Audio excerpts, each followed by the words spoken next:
Hi, I'm Ross Kenneth Erkin, personal finance editor at TheStreet.com and the editor of Main Street.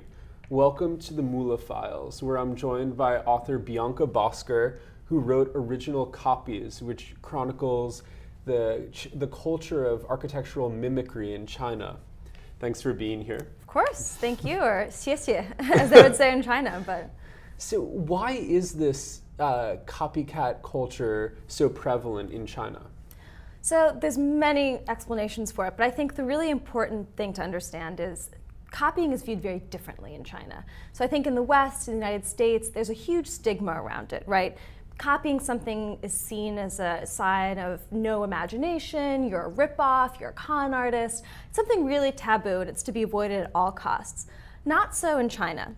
Copying is seen as a sign of skill. I mean, if you're able to produce a great copy, that shows a certain talent and dexterity and technical ability. So you have a very different tradition and historical attitude toward copying.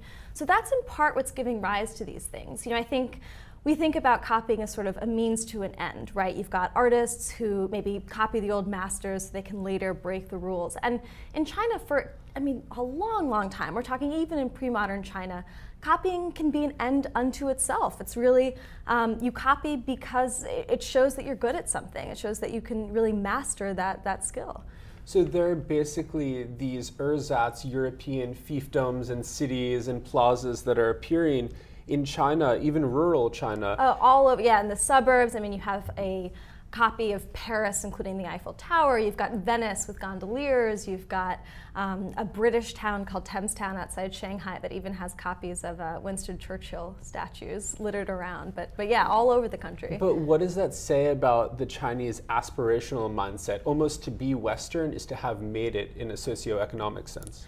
Right, so the Chinese are certainly not giving up their culture. They're not turning their backs on their own tradition.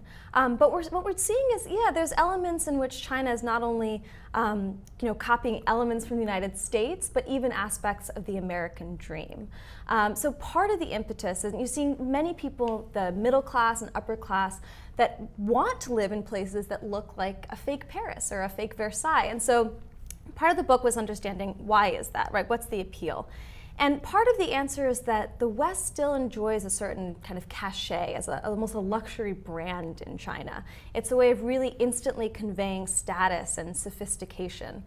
So part of it is also about comfort. It's, the Chinese for the first time can really, first time in a long time, and at least a generation, are now able to embrace that lifestyle of the global moneyed class. And so they're really flocking to these communities as a way to do so.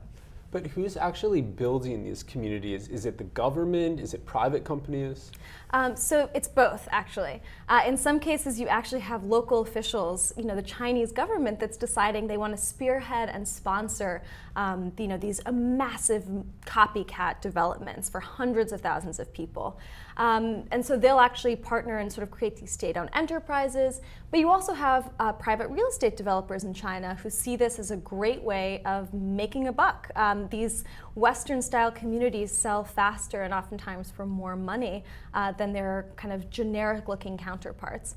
So what you see, though, it's really fascinating is, the Chinese government has long had this idea of build it and they will come. And what they're finding out in some cases is build it, but they won't come. So they've invested, millions and millions of dollars and taken up, these farmlands to build these ersatz communities. And they might have sold out, but they haven't really been able to attract a sustainable, thriving community of people in many cases. So you have these big ghost towns that exist there.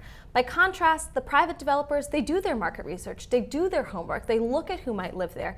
And more often than not, those British or French-themed towns actually have very populous neighborhoods. And so I think what you see here is that that sort of top-down control by the Chinese government is being challenged to some extent in China, that they're still able to to uproot people and move them into these places if they have to, but communism is edging up against capitalism in that sense, and they might have imported Manhattan, but they certainly didn't bring with it the checks and balances of our system. So yeah, it's it's fascinating. I mean, massive places that are just empty of people.